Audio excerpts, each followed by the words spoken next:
Juízes 7.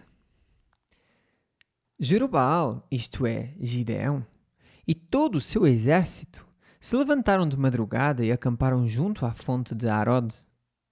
Os exércitos de Midian estavam acampados ao norte deles, no vale perto da colina de Moré. O Senhor disse a Gideão: Você tem guerreiros demais. Se eu deixar todos vocês lutarem contra os midianitas, Israel se vangloriar diante de mim, dizendo que se libertou por sua própria força. Portanto, diga ao povo: quem estiver com medo e assustado pode deixar este monte e voltar para trás. 22.000 homens voltaram para casa, restando apenas 10.000. O Senhor, porém, disse a Gideão: seu exército ainda está grande demais. Deixa com eles até à fonte, e eu os provarei para determinar quem irá com você e quem não irá. Quando Gideão desceu com os guerreiros até à fonte, o Senhor lhe disse: separa os homens em 2 grupos. Num grupo coloque todos os que bebem água das mãos, lambendo-a como fazem os cães. No outro grupo, coloque todos que se ajoelham e põem a boca na água para beber. Apenas 300 homens beberam água das mãos. Os demais se ajoelharam e puseram a boca na água. O Senhor disse a Gideão: com estes 300 homens eu livrarei Israel e entregarei os midianitas em suas mãos. Mande para casa os demais. Amados, esta questão aqui, existem algumas teorias sobre, porque aqueles que se baixavam, eles não estavam preparados para a guerra, porque eram pessoas distraídas. Não diz isso aqui, ok? Aqui está a dizer que Deus escolheu desta maneira. Ok? Não diz que fosse por causa de outra parte. Até porque o que Deus queria provar era que seria Deus a libertá-los. Logo, se calhar até nem eram homens assim tão preparados. Corajosos sim, mas se calhar não tão preparados. Se calhar dos que beberam água de joelhos ou ajoelhados, poderia haver mais preparados do que os outros que beberam assim. Ok? Então, existem algumas teorias, mas aqui o que está é apenas isto aqui. Gideão ordenou que recolhessem as provisões e as trombetas de chifre de carneiro de outros guerreiros e os mandou para casa, mas manteve consigo os 300 homens. O acampamento midianita ficava à frente de Gideão, descendo o vale. Naquela noite o Senhor lhe disse: levante-se, deixa ao acampamento dos midianitas, pois eu os entreguei em suas mãos. Mas se você tem medo de atacá-los, deixa até ao acampamento com o seu servo Purá. Ouça o que os midianitas estão dizendo e você se encherá de coragem e terá ânimo para atacar. Então Gideão e seu servo Purá desceram até os limites do acampamento inimigo. Os exércitos de Midian, de Amaleque e dos povos de leste cobriam o vale como uma nuvem de gafanhotos. Seus camelos eram tão numerosos como os grãos da areia da praia, impossíveis de contar. Gideão se aproximou no exato momento em que um homem contava um sonho a seu amigo.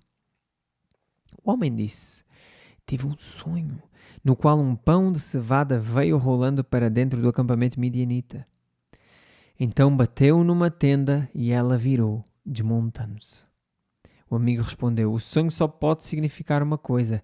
A espada de Gideão, filho de Joás, o israelita. Deus entregou todo o exército midianita nas mãos dele. Quando Gideão ouviu o sonho e sua interpretação, prostrou-se em adoração. Voltou para o acampamento de Israel e gritou: levantem-se, o Senhor entregou o exército midianita em suas mãos. Em seguida, dividiu os 300 homens em 3 grupos e deu a cada homem uma trombeta e um vaso de barro com uma tocha dentro. Olhem para mim, disse ele. Quando chegarmos à beira do acampamento, façam o que eu fizer. Assim que eu e todos os que estiverem comigo tocarmos nossas trombetas? Toquem as suas também ao redor de todo o acampamento e gritem: pelo Senhor e por Gideão! Pouco depois da meia-noite e da troca da guarda inimiga, Gideão e seus 100 homens chegaram aos limites do acampamento midianita.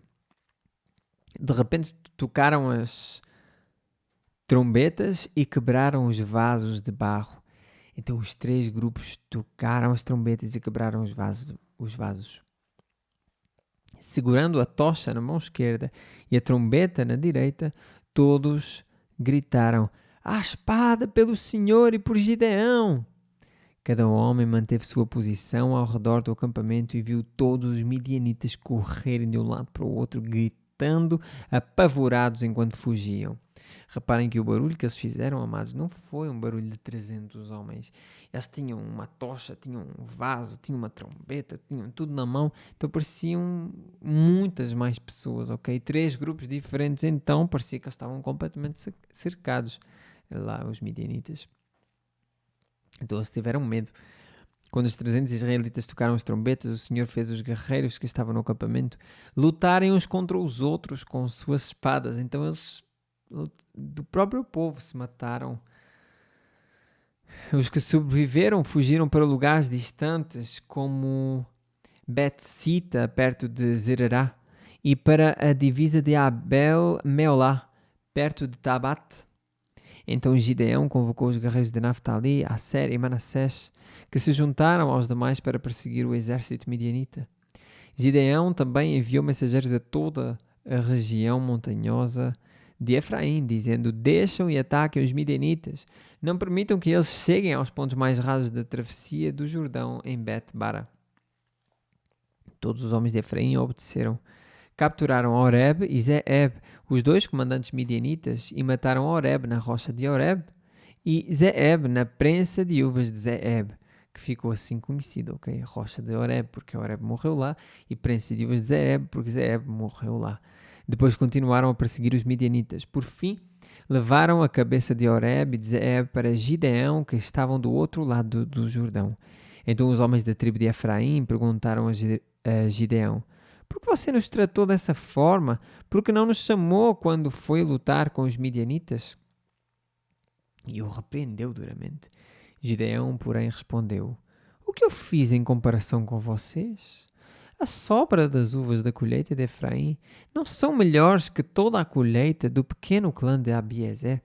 Então, reparem, o clã, a tribo de Efraim, pediu justificativas, pediu uma justificação aqui. Por que não nos chamaste para ir à guerra? Nós agora estamos muito mal contigo. Nós estamos tristes, nós estamos mal mesmo. Eles repreenderam duramente o Gideão. E Gideão disse assim: calma, o que é que eu fiz em comparação com vocês? Vocês fizeram muitas mais coisas. Deus entregou em suas mãos Oreb e Zeeb, os comandantes do exército midianita. O que eu fiz em comparação com isso? Ele teve que, não bajular no mau sentido, mas teve que usar da vaidade de Efraim para que então ficasse tranquilo. Quando ouviram a resposta de Gideão, a indignação dos homens de Efraim diminuiu. Então Gideão atravessou o rio Jordão com os 300 homens, e embora estivessem exaustos, continuaram a perseguir o inimigo. Quando chegaram a Sucote, Gideão pediu ao povo da cidade: por favor, deem um pouco de comida aos meus guerreiros. Eles estão muito cansados. Estou perseguindo Zeba e Zalmuna, reis de Midian. Mas os líderes de Sucote responderam: primeiro capture Zeba e Zalmuna, e então daremos comida ao seu exército. Muito bem, disse Gideão. Depois que o Senhor entregar Zeba e Zalmuna em minhas mãos, voltarei e rasgarei a carne de vocês com espinhos e com os pinheiros do deserto. Dali Gideão subiu a Peniel. Em hebraico, Penuel, variação de Peniel. Ok. Onde também pediu comida e recebeu a mesma resposta. Depois disse ele ao povo de Peniel: quando eu voltar vitorioso, derrubarei esta torre. A essa altura Zeba e Zalmuna estavam em Carcor, com cerca de 15 mil guerreiros. Era tudo o que restava dos exércitos aliados do leste, pois 120 mil homens já haviam sido mortos. Então reparem, Gideão disse aquilo. O que é que eu fiz? Mas 120 mil homens já haviam sido mortos. Gideão subiu pela rota das caravanas a leste de Noba e Jogbeá e atacou de surpresa o exército midianita. Zeb e Zalmuna, os dois reis midianitas, fugiram, mas Gideão os perseguiu e os capturou, derrotando seu exército. Gideão, filho de Joás, voltou da batalha pelo desfiladeiro de Eres. Ali capturou um jovem de Sucote e exigiu que ele escrevesse o nome dos 77 oficiais e autoridades da cidade.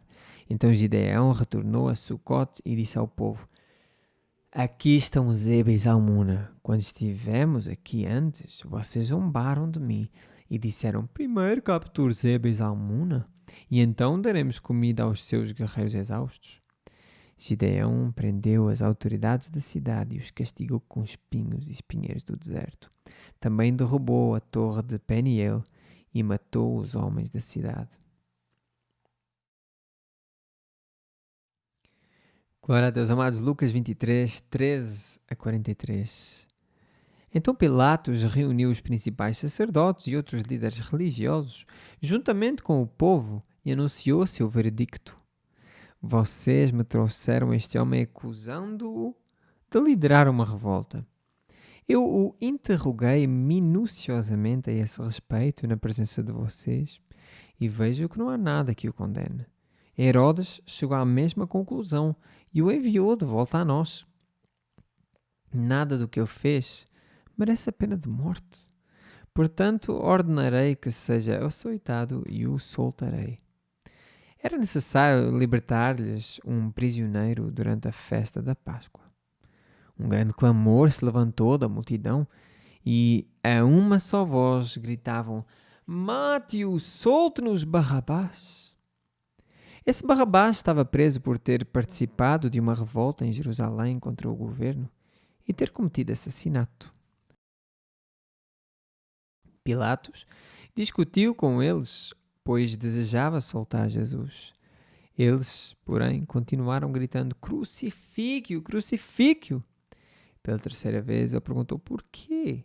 Que crime ele cometeu? Não encontrei motivo para condená-lo à morte. Portanto, ordenarei que seja açoitado e o soltarei. A multidão gritava cada vez mais alto, exigindo que Jesus fosse crucificado, e seu clamor prevaleceu. Então Pilatos condenou Jesus à morte, conforme exigiam. A pedido deles, libertou Barrabás, o homem preso por revolta e assassinato. Depois entregou-lhes Jesus para fazerem com ele o que quisessem. Interessante, amados, que muitas vezes nós apontamos o dedo para o povo e tudo mais, mas olha, Jesus morreu pelos teus pecados, Jesus morreu pelos meus pecados, e tu e eu não somos melhores do que Barrabás por nós mesmos. Mas Jesus foi preso e Barrabás foi solto. Jesus morreu e nós temos vida. Muitas vezes olhamos para as pequenas coisas. O povo escolheu. Pois é, mas Deus já tinha definido todas essas coisas desde antes da fundação do mundo. Glória a Deus pela sua soberania.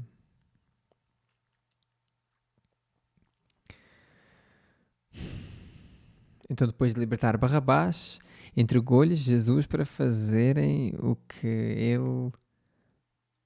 com ele o que quisessem. Enquanto levavam Jesus, um homem chamado Simão de Cirene vinha do campo. Os soldados o agarraram, puseram a cruz sobre ele e o obrigaram a carregá-la atrás de Jesus. Uma grande multidão os seguia, incluindo muitas mulheres aflitas que choravam por ele. Mas Jesus, dirigindo-se a elas, disse: filhas de Jerusalém, não chorem por mim. Chorem por vós mesmas e por seus filhos. Pois estão chegando os dias em que dirão: felizes as mulheres que nunca tiveram filhos e os seios que nunca amamentaram.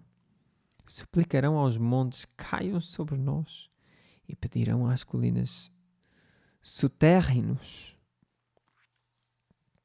Interessante aqui esta palavra. Vou ver se eu consigo visualizá-la aqui. O que é que isto está a dizer? Oseias. Ok, está em Oseias, mas eu quero ver dicionário. É claro que é colocar debaixo da terra, mas... aqui em Portugal, em português de Portugal, nós colocamos um B aqui. Subterrâneos. Entendi. Suplicarão aos montes que caiam sobre nós e pedirão às colinas subterrâneos. Amados, isto aqui aconteceu por volta dos anos 70. Jerusalém foi destruída. Ok? Às vezes as pessoas querem colocar isto aqui como se fosse uma coisa apocalíptica, mas não, isso já aconteceu. Esta parte aqui. Reparem, filhas de Jerusalém, não chorem por mim, chorem por si mesmas e por seus filhos, pois estão chegando os dias em que dirão felizes as mulheres. Porquê? Porque Jerusalém foi perseguida, foi destruída. Pois se fazem estas coisas com a árvore verde, o que acontecerá com a árvore seca? Ou seja, se fazem comigo, que eu sou a árvore verde, a árvore boa, o que é que acham que eles vão fazer com vocês? Que não têm fruto em si mesmos. 2 outros homens, ambos criminosos, foram levados com ele a fim de também serem executados. Quando chegaram ao lugar chamado Caveira, o pregaram na cruz. Nome traduzido por vezes como Calvário, do termo latino para caveira. Os criminosos também foram crucificados, um à sua direita e outro à sua esquerda. Jesus disse: Pai, perdoa-lhes, pois não sabem o que fazem. E os soldados tiraram sortes para dividir entre si as roupas de Jesus. Amados, Lucas não está aqui a dizer para que se cumprisse a profecia, porque Lucas estava a falar com os gentios, ok? Então, é claro que é importante, mas não tanto para os gentios. Então, neste caso, isto aqui, tudo isto, por exemplo, este aqui que acabamos de ler, tirar sortes, tudo mais, isto são profecias, ok? Que Deus, através de profetas, já tinha dito. A multidão observava e os líderes zombavam. Salvou os outros, salva a si mesmo, se é o Cristo escolhido de Deus, diziam. Os soldados também zombavam dele, oferecendo-lhe vinagre para beber. Diziam: se você é o rei dos judeus, salva a si mesmo. Uma tabuleta presa acima dele dizia: este é o rei dos judeus. Um dos criminosos, dependurado ao lado dele, zombava: então você é o Cristo, salva a si mesmo. E a nós também. Vamos ver o cenário. 3 cruzes. Cristo estava no meio, como está aqui a dizer, um criminoso ficou à esquerda e outro à direita de Cristo Jesus. E Jesus estava no meio. E um deles estava a zombar com Jesus. Com Jesus. E dizia, então ele estava crucificado, ele disse: então você é o Cristo, salva a si mesmo. Interessante agora uma coisa. Se nós formos ver os outros, neste caso o Evangelho de Cristo, escrito por Mateus, Marcos, João, eles não têm este detalhe aqui. Só tem em Lucas este detalhe próximo que nós vamos ler, que o outro demonstrou muito respeito. Nós até vemos que os dois zombaram. Os dois zombaram. Está lá nos outros versículos. Então a Bíblia está-se a contradizer? Não. A certo tempo os dois zombaram. Mas depois, este segundo, que nós vamos ler agora, entendeu. Foram tempos diferentes. O que é certo é que os dois zombaram de Cristo Jesus. Todos que estavam ali zombaram de Cristo Jesus. Não houve ali uma alminha boa. Não, isso não houve, ok? Passado um tempo, depois do outro, pelo entendimento que Deus deu, do outro ver o que estava a acontecer, ele disse: você não teme a Deus nem mesmo ao ser condenado à morte. Ele falou para o outro, ou seja, este aqui falou para este e Jesus estava no meio. Este aqui falou para este: você não teme a Deus nem mesmo ao ser condenado à morte. Nós merecemos morrer por nossos crimes, mas este homem não cometeu mal algum. Claro que quem lhe mostrou isto não foi ele próprio, foi Deus que lhe mostrou. E Jesus disse: lembre-se de... e depois esse homem disse a Jesus: lembre-se de mim quando vier no seu reino. Reparem o que ele disse. Lembre-se de mim quando vier no seu reino. E Jesus lhe respondeu: Eu lhe asseguro que hoje você estará comigo no paraíso. Amados, aqui existe uma grande discussão em que muitas pessoas dizem que Jesus esteve no paraíso naquele dia, então que pode ter levado este homem para aqui. Eu vou dar a minha opinião com o que eu vejo em relação à Bíblia. Eu já falei isso várias vezes. Eu não prego nada chamado de sono da alma, não prego nada dessas coisas. Eu estou a falar do que está aqui. Aqui, amados, eu leio desta maneira. Eu lhe asseguro hoje, 2 pontos. Você estará comigo no paraíso. Por que eu faço essa separação? Porque no Evangelho de João está sempre a dizer: no último dia ressuscitarei, no último dia ressuscitarei, no último dia ressuscitarei. Algumas pessoas dizem aqui que não, a alma ela vai para Deus e depois a alma vem e encontra um corpo incorruptível. Não faz sentido algum o que essas pessoas dizem, não faz mesmo sentido, ok? Então porque o último dia, se a minha alma já está tranquila com Deus, vou ter um corpo bom, mas não é a vinda de Cristo, ok? E reparem, Jesus lembra-se de mim quando vier no seu reino. Então esse homem teve a revelação de Deus aqui. Jesus lembra-se de mim quando vier no seu reino. E Jesus garantiu naquele dia que ele estaria com ele no paraíso, mas não estaria naquele dia. Até sabemos que Jesus não foi para o paraíso naquele dia. Ele teve 3 dias debaixo da terra, vou dizer desta maneira. Ele teve 3 dias morto. Ao 3º dia ressuscitou por causa do Espírito Santo, pela força do Espírito Santo. Não foi pela força de Jesus Cristo. E Jesus esteve aqui, depois de ter sido ressuscitado, teve aqui cerca de, eu acho que 40 dias, eu não tenho a certeza, mas por volta disso.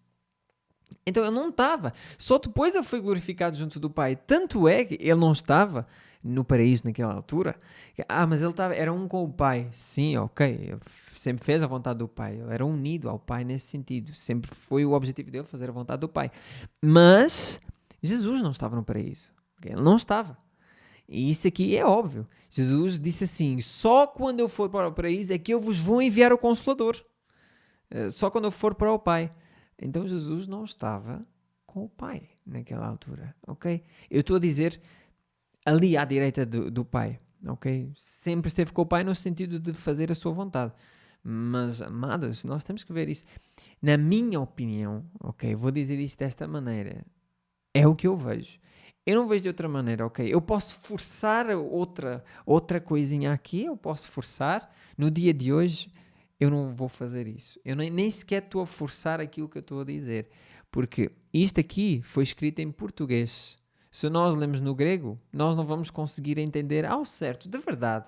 Há umas pessoas que vão dizer que sim, outras que vão dizer que não. Mas nós não vamos dizer que Jesus disse assim: eu digo-te que, olha, tu, no dia de hoje, vais estar comigo no paraíso. Jesus não esteve. Então Jesus mentiu. Não faz sentido. Ok? Então o que é que eu digo? Eu digo-te, hoje mesmo eu digo-te uma coisa. Tu estarás comigo no paraíso. Olha, hoje, se ouvires a voz de Deus, não endureças o teu coração. Ok? É nesse sentido. Então Jesus disse, olha, hoje estou-te a dizer uma coisa. Tu estarás comigo no paraíso. Jesus foi para o paraíso naquele dia? Não. Ele não foi. Por isso é que ele não enviou o Espírito Santo naquele dia. Ok? Ele teve 3 dias morto, ressuscitou ao 3º dia pelo poder do Espírito Santo, mas ele ressuscitou em carne, não foi em espírito, foi em carne, a carne dele ressuscitou por causa da santidade dele. E isto é maravilhoso, amados. Isto é maravilhoso. Isto não tira em nada a minha fé, antes pelo contrário, isto aumenta porque me faz entender realmente quem é Cristo. Consigo agora entender mais quem é Deus Pai, quem é o Filho e quem é o Espírito Santo. Amados, e se nós não vimos isto desta maneira, na minha opinião, eu vou dizer, claro que vocês são meus ouvintes e eu vosso. As lives, volto a dizer, elas estão quase a voltar. Glória a Deus, se Deus assim permitir. Mas o que eu quero dizer, amados, é que nós estamos aqui para ler a Bíblia de maneira crua, ok? Eu não vou ler porque o Batista lê de uma maneira, o Congregacional lê de outra maneira, o Pentecostal lê de outra maneira, o Adventista... Eu não quero saber disso. Realmente eu não quero saber. Eu quero saber da Bíblia Sagrada. E a Bíblia Sagrada, quando eu leio a Bíblia Sagrada de maneira crua, não influenciado, eu leio isto aqui. Claro que aqueles que são influenciados vão dizer: não, tudo bem, não tem problema discordar de mim, não tem mesmo. Mas o que eu posso dizer é que, na minha opinião, isto aqui é o que é bíblico. A outra coisa que eles pregam não é bíblico, ok? Assim como muitas outras coisas sobre predestinação, sobre dízimos, nós temos falado muito disso aqui. E graças a Deus, glória a Deus, amados, que Ele nos deu uma mente para pensarmos, que Ele dá o Espírito Santo para que Ele desvende aquilo que Ele quer. Simeão, a tua interpretação é a correta? Nunca. Minha? Não. Mas a interpretação do Espírito, que eu creio que assim seja, amados. E eu faço uma coisa e tento sempre fazer. Eu nunca quero ser influenciado doutrinariamente, no mau sentido eu falo, por outras pessoas. Se um pastor daquela igreja acredita numa coisa e eu não tem problema. Não tem problema. Se o que eu acredito é bíblico, então não tem problema algum. Somos irmãos em Cristo, mesmo, não tem problema. Agora, se eu disser alguma coisa que é antibíblica, ou se o pastor daquela igreja disser alguma coisa que é antibíblica, ou seja, contra a Bíblia, anticristo, aí sim tem problema. Mas, amados, nós somos tão limitados. Por isso, eu não quero que nós sejamos influenciados por pessoas que nós não conhecemos. Vocês conhecem desde 2020, 3 anos aqui, e já sabem o suficiente da maneira tão crua que eu falo, e eu digo-vos, isso é das maiores heranças que eu recebi do meu pai terrestre. Foi isso aí, foi querer perceber as coisas de maneira crua. E eu agradeço a Deus por isso. Claro, eu sou muito mais impulsionador do que o meu pai foi, mas nesse sentido aqui, amados, eu agradeço a Deus. E é isso que eu quero colocar em vós. Deus dá-nos o conhecimento, não pelo Simeão, não pelo teu pastor da tua congregação, não.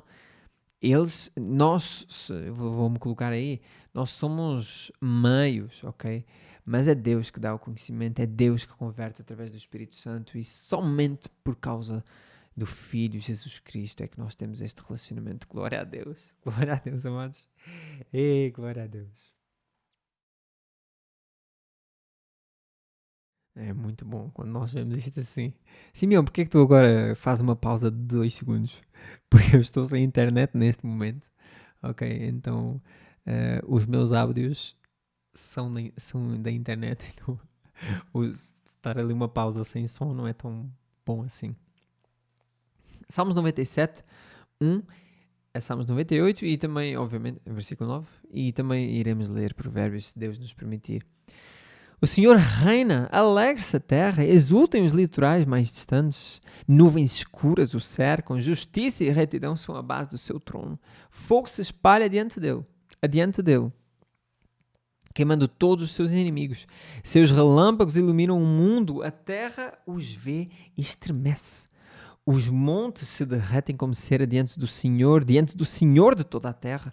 Os céus proclamam sua justiça, todos os povos veem sua glória. Sejam envergonhados os que adoram ídolos, os que contam vantagem de seus deuses inúteis, pois todos os deuses se prostram diante dele. Sião ouviu e se alegrou, e todas as cidades de Judá exultam por causa de toda a justiça, ó Senhor, de tua justiça, ó Senhor. Pois tu, Senhor, és supremo sobre toda a terra, és exaltado muito acima de todos os deuses. Inclusive, isto aqui está em Colossenses, quando diz lá que Jesus é o primogênito de toda a terra, de toda a criação. É nesse sentido que está a dizer, ok? Primogênito em que sentido? Primícias, supremo, soberania. És exaltado muito acima de todos os deuses. Nós vimos no salmo anterior, creio que tenha sido no salmo anterior, que esses deuses na verdade são ídolos, coisas inanimadas. Vocês que amam o Senhor odeiam o mal. Ele protege a vida de seus fiéis e os resgata da mão dos perversos. A luz brilha sobre os justos e a alegria sobre os que têm coração íntegro, ou seja, A alegria brilha sobre os que têm o coração íntegro. Alegrem-se no Senhor todos os justos e louvem seu santo nome. Salmo 98. Cantem ao Senhor um cântico novo, pois Ele fez maravilhas. Sua mão direita e seu braço santo conquistaram a vitória. Vitória da conquista. O Senhor anunciou seu poder de salvar e revelou sua justiça às nações. Lembrou-se de seu amor e fidelidade a Israel. Os confins da terra viram a vitória do nosso Deus. Aclamem ao Senhor todos os habitantes da terra. Louvem-no em alta voz com alegres cânticos. Cantem louvores ao Senhor com a harpa e com cânticos harmoniosos. Oh, vocês sabem o que isso significa? Significa com excelência, significa com estudo, significa com inteligência. Esta parte, quando diz cânticos harmoniosos, amados, maskil, é uma das palavras que nós temos visto aqui, que significa exatamente isto aqui. Ok? Eu não sei se a palavra que está aqui a dizer é maskil, mas se formos no sentido literário aqui, vai ser a mesma palavra. Miktam, eu acho que também é essa palavra, ok? Que quer dizer salmos, cânticos, mas neste sentido, harmoniosos, inteligentes, cânticos em que as pessoas se esforcem realmente para entender e fazerem o melhor. Com trombetas e o som de cornetas, exultem e cantem diante do Senhor, o Rei. Deem gritos de louvor, o mar e tudo o que nele há, e também a terra e todos os seres vivos. Os rios batam palmas e os montes cantem de alegria diante do Senhor, pois ele vem julgar a terra. Julgará o mundo com justiça e as nações com imparcialidade. Glória a Deus, amados. Provérbios 14, 7 e 8. Afaste-se o tolo do tolo, pois em seus lábios não achará conhecimento. O prudente sabe para onde vai, mas os insensatos enganam-se a si mesmos. Eu leio as palavras às vezes um pouco diferentes de propósito. Ainda há pouco eu li vós em vez de a si, porque ficou melhor com o contexto, ok? E neste caso eu disse a mesma coisa. Enganam-se a si mesmo. Enganam-se a si mesmos. Por causa da Almeida Corrigida Fiel. Glória a Deus, amados. Deus seja louvado em todo o tempo. Senhor nosso Deus, muito obrigado por mais um dia que Tu nos dás. Peço, Senhor, que Tu nos dês uma noite tranquila e um dia de amanhã maravilhoso na Tua palavra. Perdoa as nossas falhas, perdoa-nos, Senhor, faz com que nós não sejamos hipócritas e faz-nos habitar em todo o tempo na Tua palavra, porque ela é viva, ela é eficaz e só ela discerne nos pensamentos e intenções do coração. Perdoa-nos, Senhor, faz-nos estar somente contigo. Meus amados irmãos, permaneçamos na Bíblia para que ela permaneça em nós, oremos uns pelos outros, e eu peço obviamente isto aqui em nome de Cristo Jesus, amados. Glória a Deus em todo o tempo e até ao dia de amanhã, se Deus permitir. Peço desculpa pela hora que está a ser mais tarde, mas graças a Deus em todo o tempo, amados. Glória a Deus em todo o tempo. Amém.